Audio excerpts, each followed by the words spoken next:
Assalamualaikum warahmatullahi wabarakatuh. Salam dan bahagia. Perkenalkan, saya Korinul Khair Al-Farisi, calon guru penggerak angkatan 10 kelas 255A.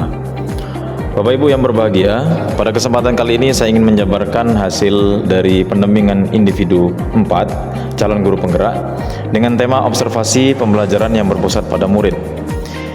Dalam hal ini adalah upaya meningkatkan kompetensi calon guru penggerak dalam proses pembelajaran berupa keterampilan merencanakan, melaksanakan, dan mengevaluasi pembelajaran yang berpusat pada murid. Pada tanggal 21 Agustus 2024, tepatnya di hari Rabu, saya bersama pengajar praktik saya, yaitu Ibu Anis Prasetyaningsih,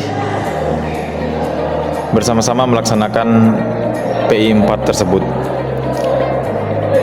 Jadi dalam hal ini yang akan dilihat adalah suasana kelas yang menerapkan disiplin positif, kemudian pemenuhan kebutuhan belajar murid dalam proses pembelajaran, kemudian penerapan strategi untuk mengembangkan kompetensi sosial emosional pada murid, dan yang paling utamanya adalah pembelajaran diferensiasi. Saya melakukan pembelajaran bahasa Inggris berdiferensiasi. Dalam hal ini adalah diferensiasi proses yang menyertakan juga di dalamnya ada budaya positif dan kompetensi sosial emosional atau KSE di dalam kelas.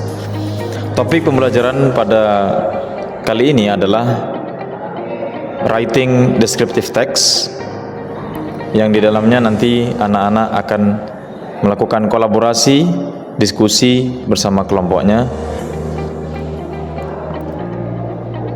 Dan dalam hal ini anak-anak akan juga menggunakan aplikasi Padlet di dalamnya,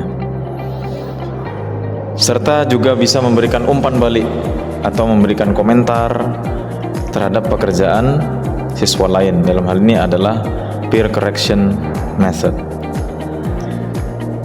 Baik, saya akan melakukan atau menjelaskan beberapa hal pasca observasi, di mana pengajar praktik saya, yaitu Ibu Anis Prasetyaningsih, memberikan beberapa pertanyaan kepada saya.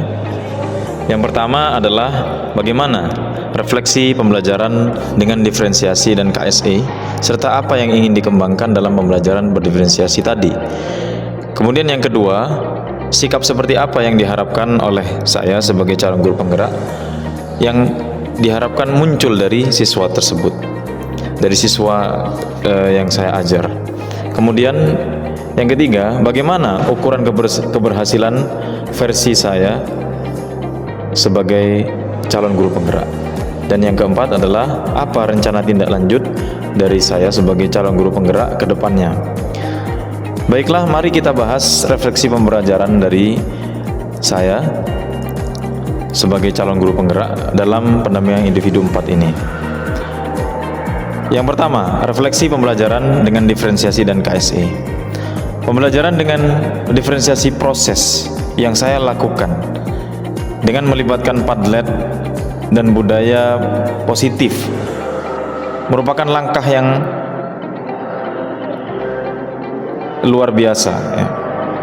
Sedangkan siswa dapat belajar dalam ritme masing-masing dan mendapatkan umpan balik yang konstruktif dari rekan sejawat atau teman-teman mereka. Hal-hal positif yang saya rasakan adalah dengan Padlet ini saya berhasil memfasilitasi kolaborasi dan partisipasi aktif semua siswa. Kemudian yang kedua, hal positif yang kedua adalah pembelajaran berpusat pada siswa, yaitu diferensiasi proses. Dalam hal ini memungkinkan setiap siswa belajar sesuai dengan kemampuannya. Dan yang ketiga adalah penguatan KSE. Budaya positif dan kolaborasi membantu mengembangkan keterampilan sosial emosional siswa. Kemudian pertanyaan yang Kedua, sikap apa yang diharapkan muncul dari siswa? Baik, dengan pembelajaran berdiferensiasi dan budaya positif, diharapkan siswa dapat yang pertama aktif, yaitu terlibat dalam proses pembelajaran. Kemudian juga mereka berani untuk mengungkapkan ide-ide mereka. Yang kedua adalah saya berharap siswa saya kreatif dalam mengembangkan ide-ide baru dan cara penyampaian mereka yang unik. Kemudian yang berikutnya, saya ingin siswa saya kritis ya, dengan memberikan umpan balik yang konstruktif kepada teman atau teman sekelas mereka. Kemudian kolaboratif. Saya ingin kedepannya siswa saya semakin bagus dalam bekerja sama dengan teman dalam menyelesaikan tugas. Baik. Kemudian pertanyaan yang ketiga adalah apa ukuran keberhasilan saya, ukuran keberhasilan versi saya sebagai calon guru penggerak. Ukuran keberhasilan pembelajaran saya sebagai CGP dapat dilihat dari yang pertama, peningkatan kemampuan menulis deskriptif siswa. Jadi terlihat dari kualitas tulisan yang dihasilkan. Kemudian ukuran keberhasilan yang kedua adalah peningkatan keterampilan sosial emosional siswa. Terlihat dari interaksi positif di kelas dan sikap saling membantu mereka satu sama lain. Mereka membagi tugas dengan sangat baik. Kemudian keterlibatan siswa dengan sangat aktif dalam proses pembelajaran. Terlihat dari partisipasi dalam diskusi dan penggunaan Padlet itu sendiri. Kemudian yang keempat adalah perubahan sikap positif siswa terhadap pelajaran bahasa Inggris. Jadi ukurannya adalah terlihat dari motivasi dan minat belajar siswa yang meningkat. Yang awalnya mereka tidak menggunakan teknologi, dibandingkan dengan menggunakan teknologi, mereka sangat termotivasi.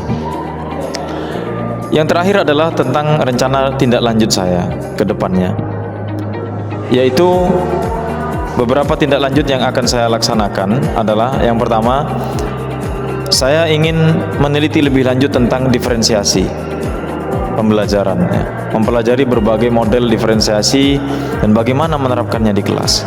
Kemudian yang kedua, mengembangkan rubrik penilaian yang lebih rinci untuk mengukur secara lebih objektif hasil belajar siswa. Dan yang ketiga, saya ingin mengikuti pelatihan-pelatihan atau workshop terkait dengan teknologi dalam dunia pembelajaran atau pendidikan. Hal ini untuk meningkatkan kemampuan saya dalam menggunakan berbagai teknologi di dalam pembelajaran. Baik, demikian yang bisa saya sampaikan terkait dengan pelaksanaan pendampingan individu 4, dan alhamdulillah pada kesempatan ini saya juga dikunjungi oleh perwakilan dari BPGP Jawa Timur, yaitu Bapak Profesor Slamet Supriyadi. Dalam hal ini beliau sangat menginspirasi saya dan beliau memotivasi saya terus melakukan refleksi pengembangan agar saya dapat menjadi guru penggerak yang inspiratif dan mampu meningkatkan kualitas pembelajaran siswa. Demikian yang bisa saya sampaikan. Terima kasih. Salam dan bahagia. Assalamualaikum warahmatullahi wabarakatuh.